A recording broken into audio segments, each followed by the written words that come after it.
Alright guys, another weekend, time to work on the bike again. So first I'm going to start up where I left off last weekend.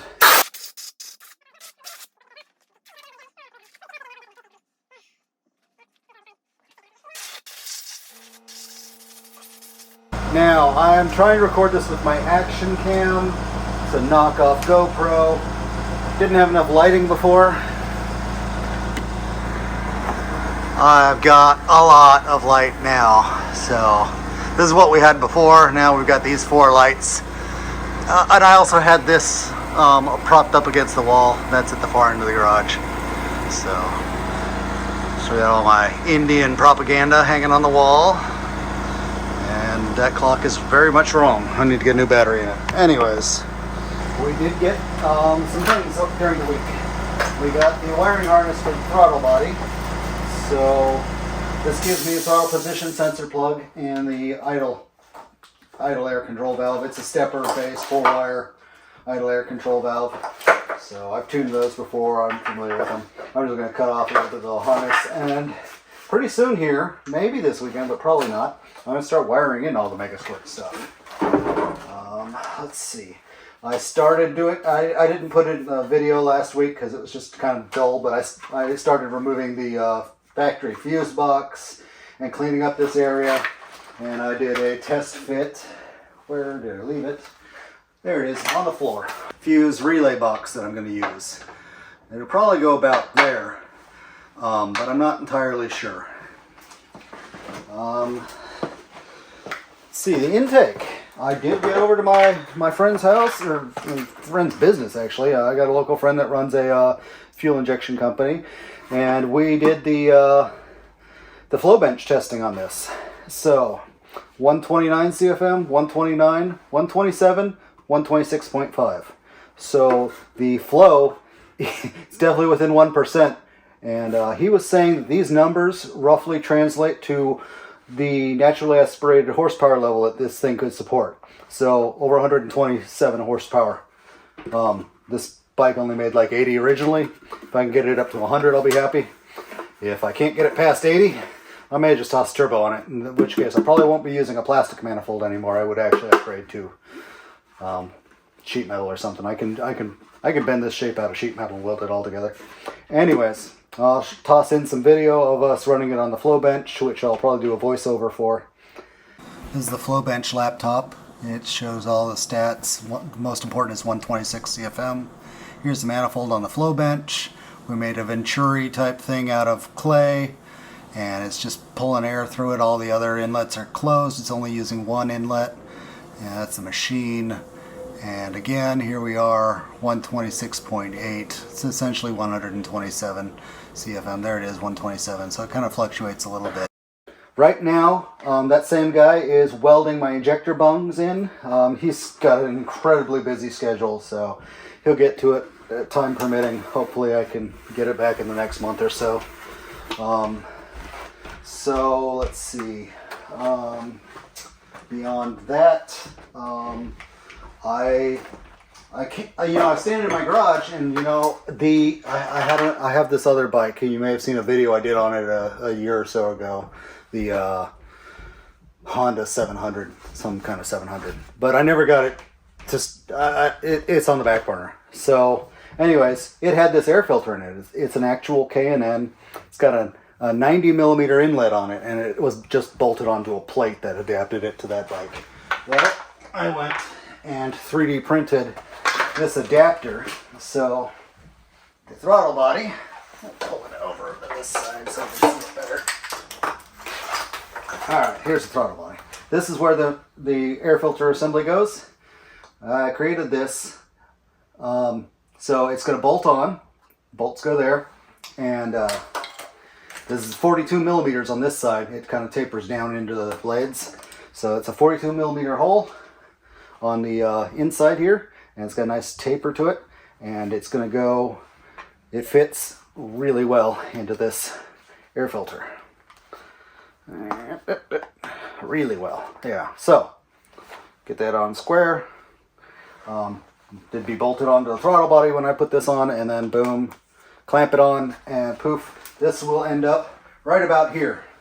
So I'm gonna have a look from this angle.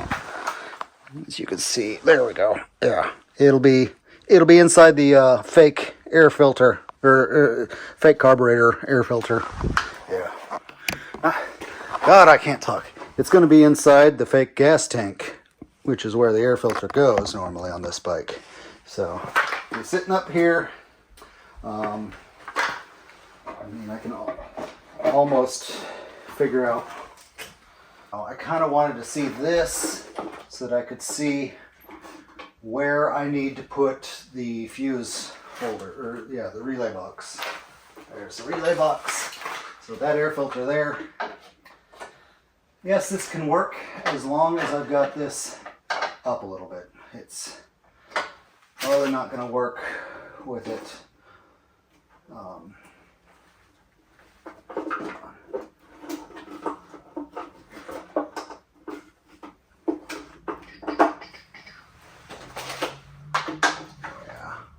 If I push this down, the air filter is going to have to cock some, which I could probably do. Yeah, it's going to be tight, but I think I can make it work one way or another. Being metric, the only metric bolt supply I have is my 3D printer. I found some, but they're way too long and they got the wrong head. So they'll fit in there. These thread into the throttle body to hold this on there. I'll probably just put some RTV back here for a gasket. Real thin, but yeah, that'll go on there nicely. This is a rectifier. We got the blinkers. I'm not entirely sure what these two modules are. I could look them up in the wiring schematic. Another module I'm not sure about. It says Shindegan. Shindegan? I don't know. These are Okies. But this is a factory fuse box, which I would really like to eliminate on this bike. But I don't think the fuse holder I picked has enough fuse spots for it, so I may just have to live with this. But this whole holder assembly needs to come off, so I'm going to do that now. I got the adapter for my Zat gun. Oh yeah, love the Zat gun.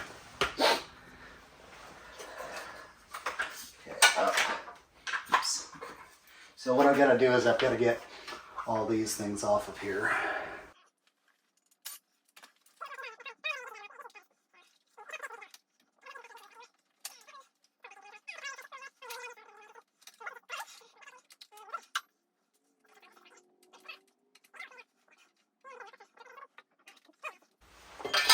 So there's that bracket out of the way. That clears up a lot of space. You know, being a 81 fake Goldwing gas tank, see, it's all just fake inside and it's plastic. But if this were 75 through like 79, the sides of this would flip up and give you access to everything in here. But being an 81, they don't do that anymore. I wonder if they're interchangeable. I wonder if I could stick a 75 gas tank cover on this bike so that I could have that feature rack. Because if I could get in here, then we're talking about being able to put the fuse box right here, which would be fantastic. But with this particular gas tank cover, I can't. It all has to be accessible from this top area. I got the crank sensor. So this is the crank sensor that's going to read the trigger wheel you guys saw me attach last week. So it's got this nice pickup right here in the center. It's a little bit of metal sticking out. So I could get the clearance just right. I've got to come up with a bracket to do it. There is a spare bolt hole down here. So I can catch that bolt hole, maybe the bolt hole that's holding the tensioner pivot point for the timing belt. Then we've got something going on. This is a 3-pin one, so it's a Hall effect rather than VR. I found a lot of VR ones. I'd really rather not deal with tuning a VR sensor or dealing with, you know, polarities backwards on the VR sensor and all that junk. So happy to have gone with a Hall effect. Not to mention the signal coming out of these is a lot less prone to noise. So if I can do that, then it's gonna be mounted something like that.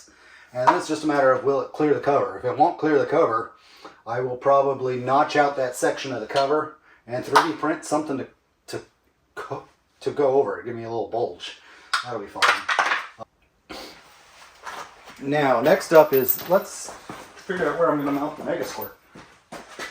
Where is the MegaSquirt? Oh, it's back here. Alright. So my buddy that did the flow benching and is doing my welding knows these MegaSquirt Pros better than I do. Because, you know, I kind of got out of the fuel injection scene for a while. So, anyways, he was saying that there's a SD card inside here. So I need to pull that out. Oh, I got my laptop. I'll show that off to you guys next. So let's get the wiring harness off this thing. There's one wiring harness. There's the other. Alright. Let's put these where I'm not going to step on them and break them. MegaSquirt. I might just put it like here or something. There's stuff in the way there.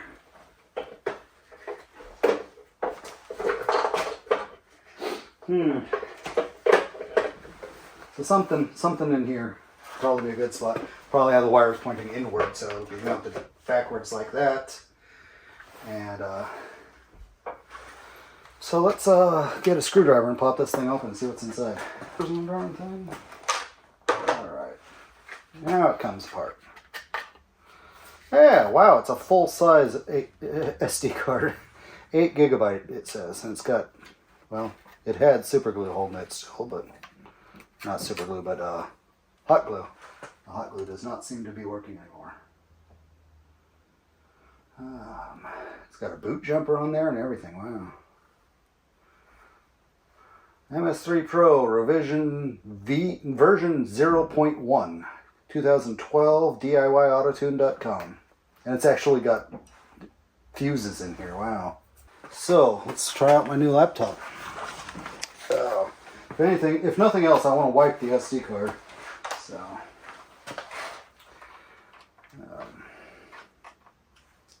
instruction, let's go. There we go. Okay. So, this is a Panasonic Toughbook. It's got the nice handheld thing. Pop open. We'll turn this thing on. Battery life on this is excellent. I had to replace the battery pack it came with, and yeah. Well, the screen's upside down here. There we go. Okay, that's better. Hello.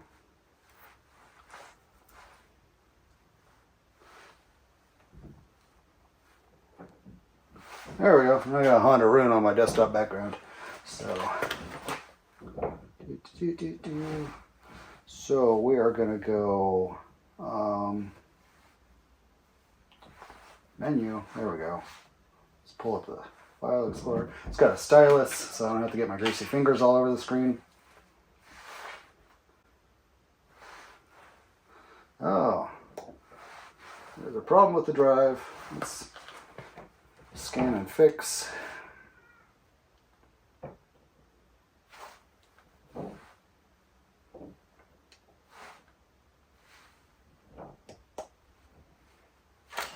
Hello, computer. Anyways, I don't like styluses, so I'm just going to put this back into normal mode. Unlock, there we go. That goes like that, there we go. Back into being a real PC. Gosh, $200 on eBay, totally. I'm happy with this thing. Okay, let's open to view files, thank you.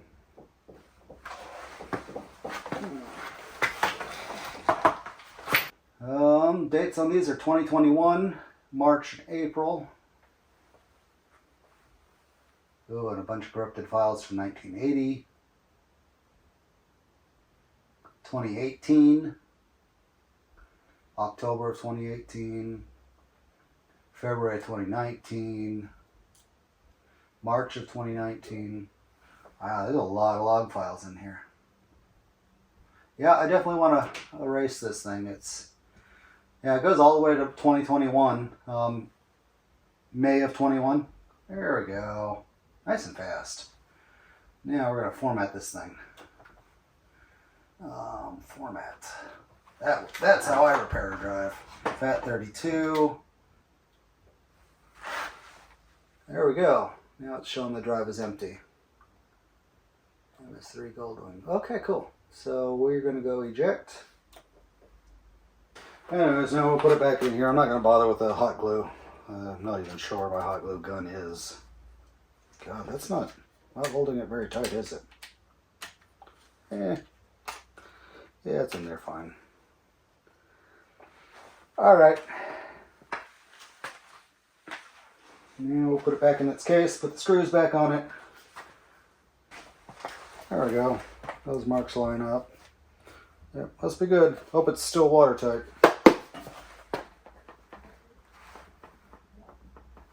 I don't know. Anyways, so there's that. It's going to get mounted in here. Somewhere where I don't need to get to because it's going to be, you know, just controlling things. Just an ECM. Yeah. I could use some P-clamps for this too. At least off this top rail. I'm going to do something off the bottom rail. Need to pull the exhaust system off so I can put in the oxygen sensor. We can work on that now. Hard to get to because it's tilted. Where is our toolbox? Oh, there it is.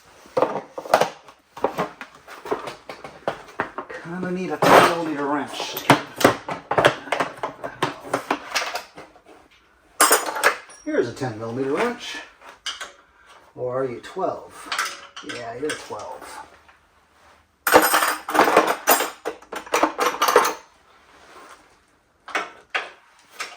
Oh wow, they're not tight. That's handy.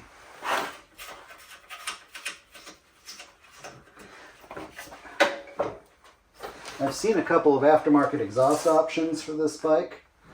It's nice to know that there's something out there. Oh, the only gear wrench I still own is a 12.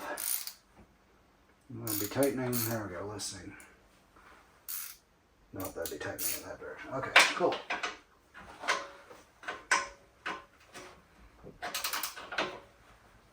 There we go.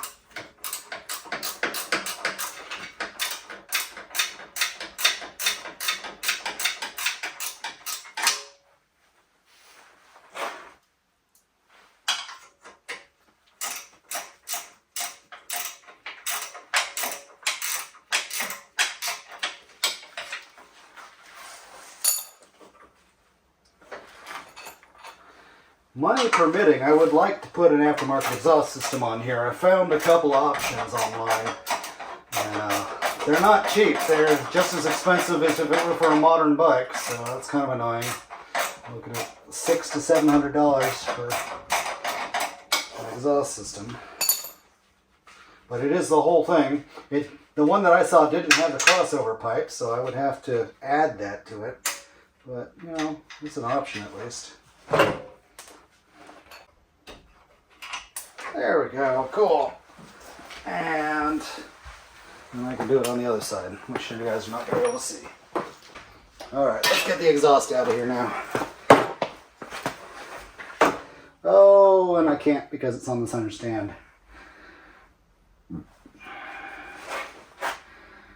So the center stand is something I'll have to keep in mind with regards to the oxygen sensor.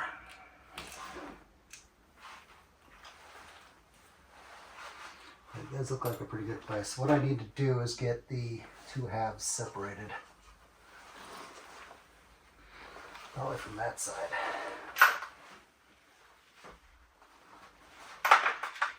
12. Alright, let's see if my Zat gun has that power to do. Yeah, it's on 3. Or in reverse.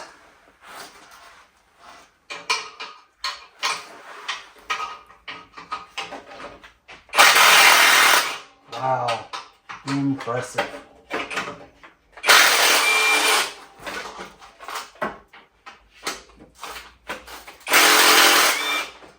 I am impressed. That something with a 1/4 inch driver in it. Don't do that much.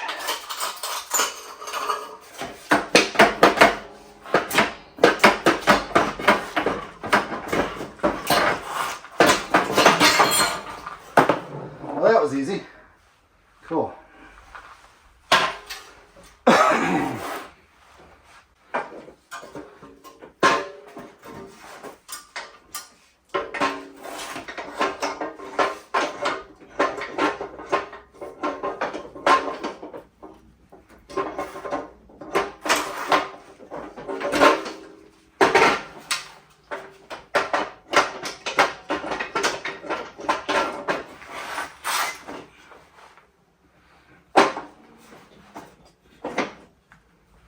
Okay, yeah, that's going to be fine. It's got to be,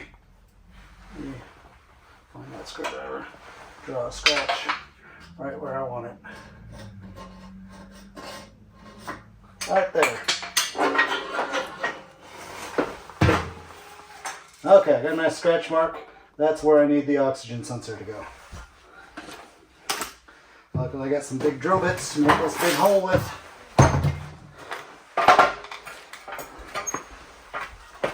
So yeah, oxygen sensor is going to be on the left bank.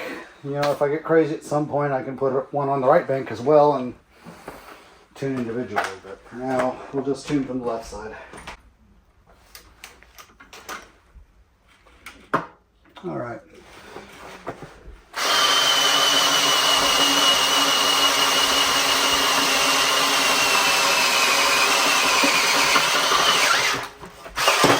There we go. There's that one. Now we're going to go to a much larger one.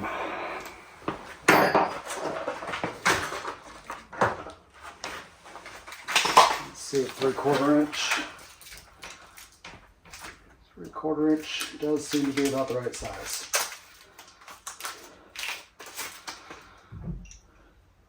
Yeah. Yep.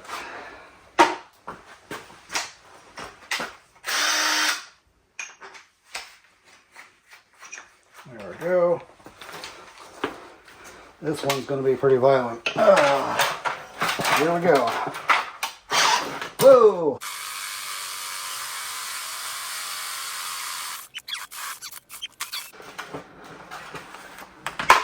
Yep. So we got that hole now, and that bung can get welded on, centered on that hole. That'll be nice.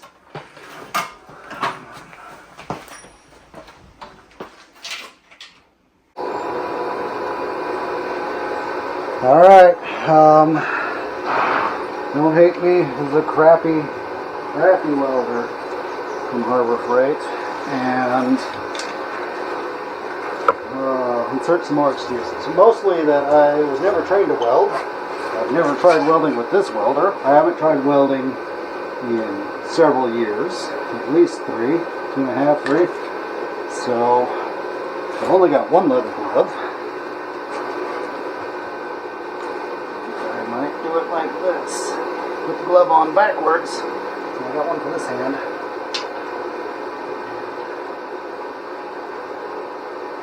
Yeah.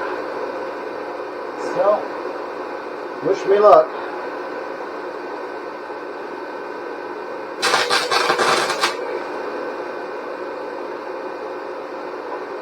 Oh, this welding mask sucks.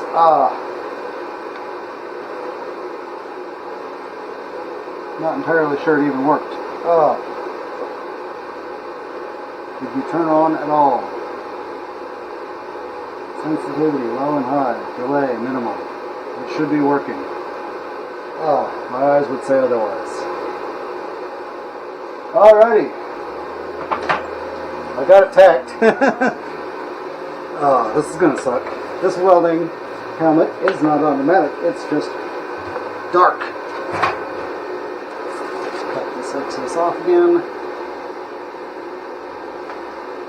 At least the welder's working a little bit.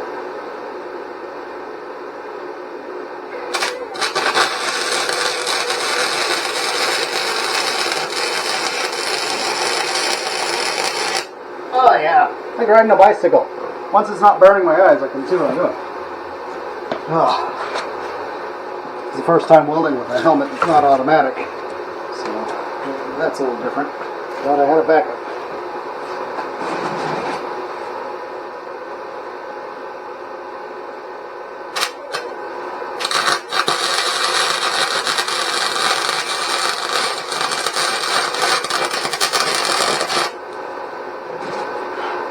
Yeah.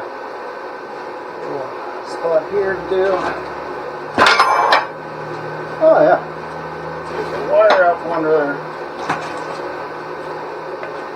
Still got some spots from that first set of goggles. Make sure this thing is recording. Yeah, cool. Okay, let's get this going. I kind of have to hop around because I have to light it up for me to see through this thing, which kind of sucks. Yeah. Hard to see in the pitch black. Let's get it.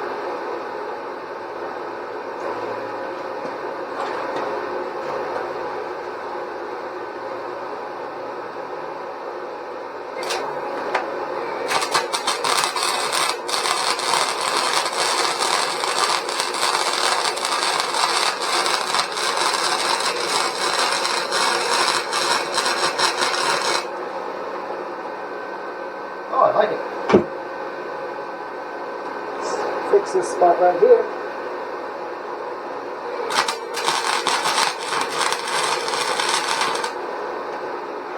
Alright. Now we'll try this spot right here.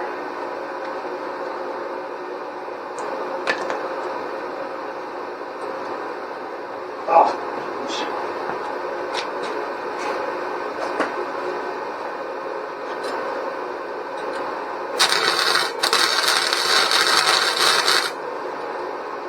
Okay. Oh. Yeah. It's just the nature of welding with flux core. But hey, I'm happy with it. I'll let the welder cool down for a little while. Oh, hopefully I didn't damage my eyes. Oh. Thank goodness for a backup helmet. Maybe I should read the instructions for this helmet. Maybe I'm supposed to do something to turn it on. Lame.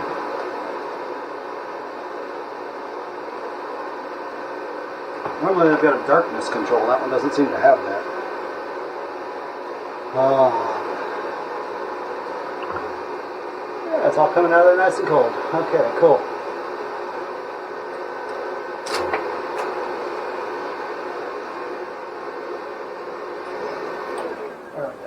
Alright, let me show off this welder real quick.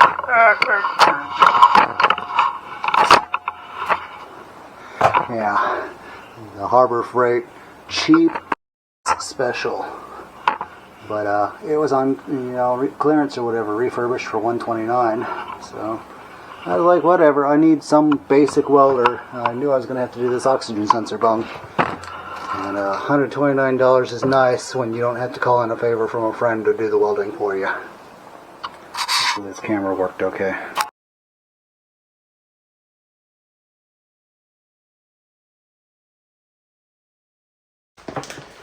Quick trip to the hardware store and I got more stuff. I got the bolts for the air filter and throttle body.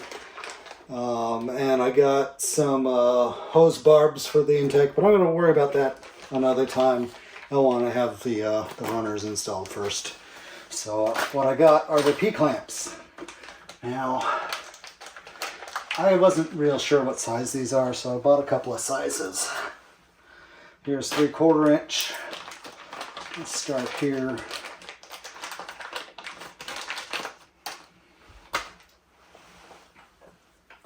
No, not even close. Okay, so let's try the 1-inch ones.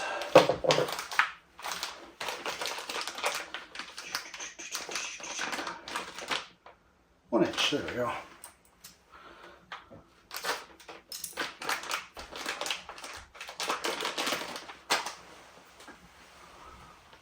Oh yeah, perfect. 1 inch is going to work out nice. Okay, so I should have bought more of the 1 inch because I bought even smaller than 3/4 inch.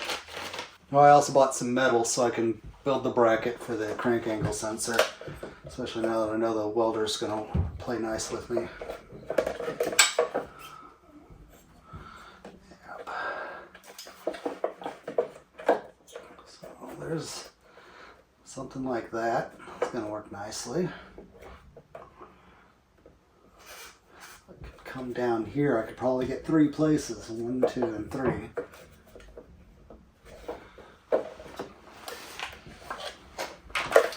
I also want to mount the fuse block though, so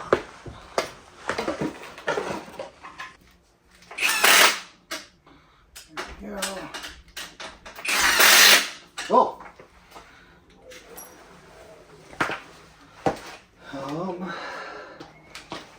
That actually holds it pretty well. And I could probably bend it to clear the air filter and just keep it here. We'll see. Yeah, I like that a lot. And there's plenty of room to mount this one somewhere. Cool. And how about the MegaSquirt?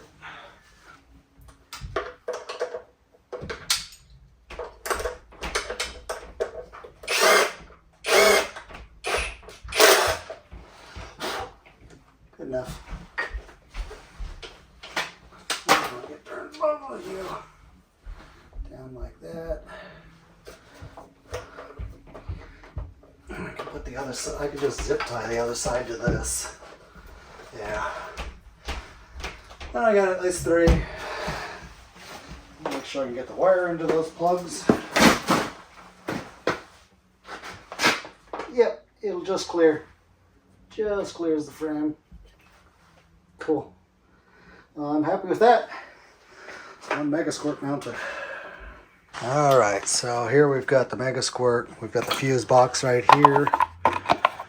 We got 1, 2, 3, 4, 5, 6. 1, 2, 3, 4, 5. Yeah, 6 fuses, 6 relays. It'll do. I am going to keep the factory fuse box for now. Put that up there somewhere like that. But this is all accessible under the tank lid cover thing. And I think with it bent up like this, it should clear. And I can put a bracket across the front here so that it's not too flimsy after I get done wiring in the bottom. And I think there's even a cover for the bottom. So yeah, I'll worry about that later. I've got all the terminals that I have to crimp on. I bought fancy crimpers for that. All the waterproof feeds for the wires. These are for the relays. Covered that a bunch of times. Oh, here's the thing I was thinking of. That may not be necessary because everything's going to be waterproof from below. So, yeah. All right. We're going to do a to-do list in a second here, but for now, let's work on the manifold.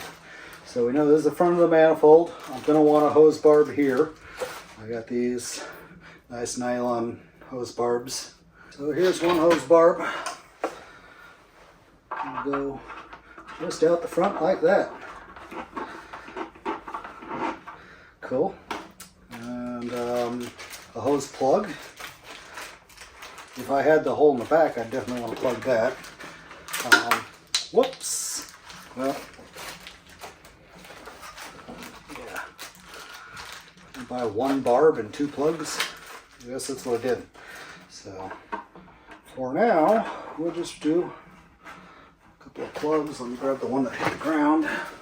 I don't know if the plastics are compatible, because I know PVC vinyl near ABS will interact given enough time, but should be fine.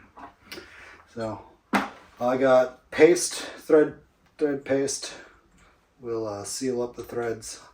I'll put that on there when I'm down to that step.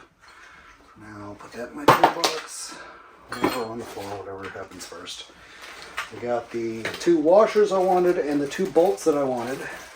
So let's go with the bolts. I've got an Allen wrench over here, so now I can bolt on. Okay, there. All right. So the 2 bolts for the intake are going to go. Slit fender washers.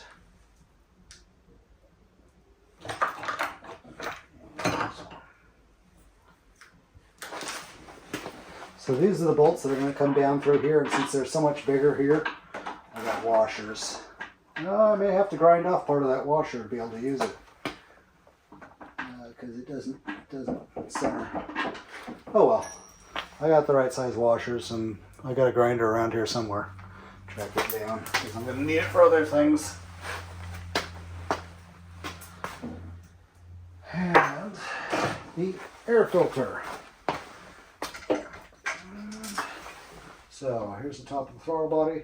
I had thought about sanding this, and I probably should, but let's just see how these fit. For one, I countersunk the holes, and they fit pretty darn well. Maybe I could have gone another. No, that's just right. All right, I did some sanding. I had some acetone around here somewhere, and I could have done some acetone smoothing, but I'm not seeing where it's at. So, but I did clean it up with some carb cleaner, which did a little bit of activating of the plastic. So it's all shiny again, and it's smoother. I could do a lot better if I were more patient with sanding, but I hate sanding. Anyways, 4mm.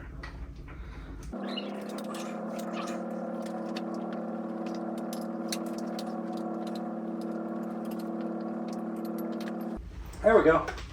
That's bolted on, and so this goes on like that.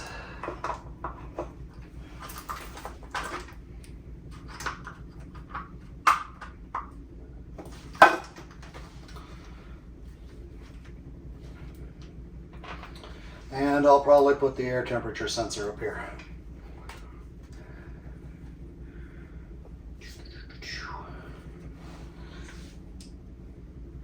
Yeah, I like it. Nice and simple design. And the air filter is going to be installed quite well. Good grief. Okay. Pops up like that. I don't know. Maybe it'll clear this. Maybe I'll have to push it up some more. Who knows? I think that's going to be fine though. Nice. That's on great. Now, let's work on this to-do list that I was talking about. We need to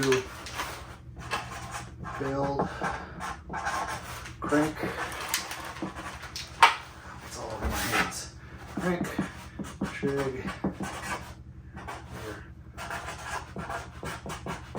So we need to build a crank trigger bracket to hold the crank trigger. We need to cut fuel rail to size.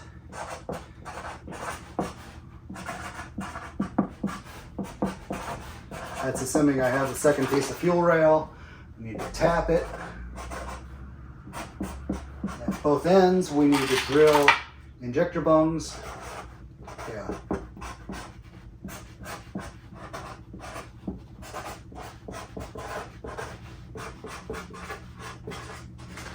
The injectors are going to need 14mm holes, 9/16 or so. So we got to drill those and deburr them and everything so the injectors can get into the fuel rail real nicely, the 2 fuel rails. The injectors are going to have to be in just the right spot.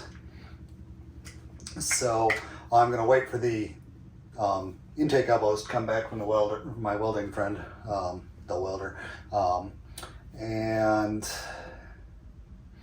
we got lots of wiring. We found a spot for the MegaSquirt. We found a spot for the relay box, fuse box, relay box, so we can start route wiring.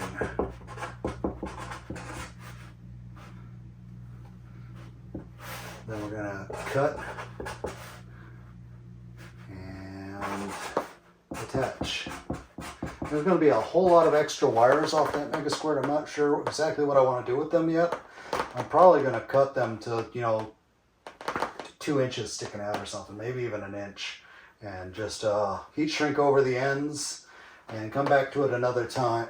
Yeah, because they'll still be there if I need them, but route wiring, cut and attach.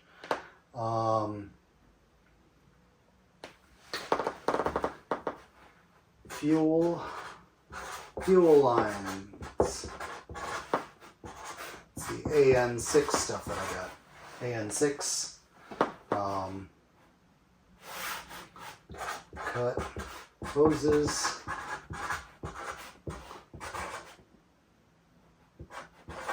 Route. So yeah, I'm gonna have to cut the AN fuel hose, and I'm gonna have to route it and put the ends on it.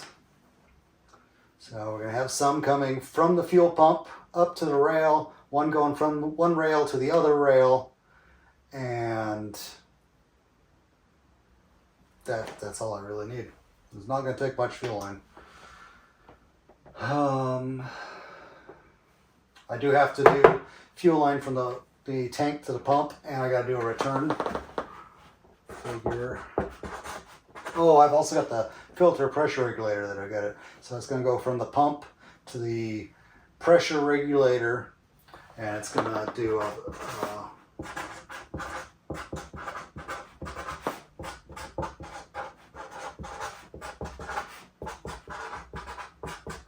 so I'll figure out some way to get the fuel back into the tank. That's going to be one of my more difficult things, because that tank is way too thin to just drill and tap. So that's kind of annoying, but it'll be something. I'll make sure that tank's got some kind of breather system, otherwise it's gonna get way too pressurized. Cut hoses and route, return hose to tank. Tank vent. Make sure the tank is vented, even if it's only through the gas cap. I don't want to pressurize the tank. For route wiring, I've got a mount map sensor. You know, I'm skipping stuff like put the cams back in, put the timing belts on, change the water pump, put oil in this thing, because that's not related to the fuel injection conversion, and I'll kind of do that on my own time, or maybe I'll shoot some videos of it, but I didn't really shoot any video of me changing the heads, so, or not changing the heads, but pulling the heads and putting them back on.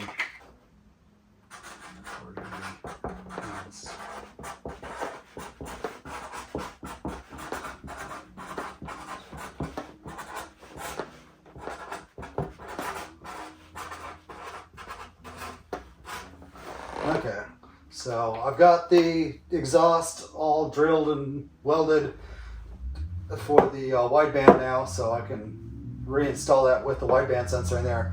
To do that, I do need to power up the wideband and get it calibrated, free air calibration, because it's a new sensor, but that shouldn't be too hard. Yeah. Oh, I cam phase. I don't know. Cam phaser. We'll just call it a cam phaser. I've got to come up with the system that I'm going to use to do that. Well, I don't have it yet, so that's on a to-do list. Yeah, to-do list.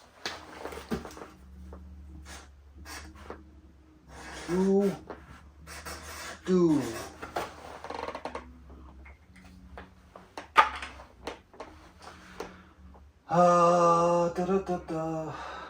Yeah, I'm kind of putting off the wiring. I think I'm going to do that. You know, I said I was going to do that this weekend. Maybe I will do it tomorrow, because it's Saturday right now. Maybe I'll route the wiring tomorrow and push out another video with that. We'll see. Hope this video wasn't too boring for you, but here's what we got left. Like and subscribe. At some point I'll start moving forward faster on this project and we'll get to a will it start portion, but we're still a little ways away from that. Stuff to do.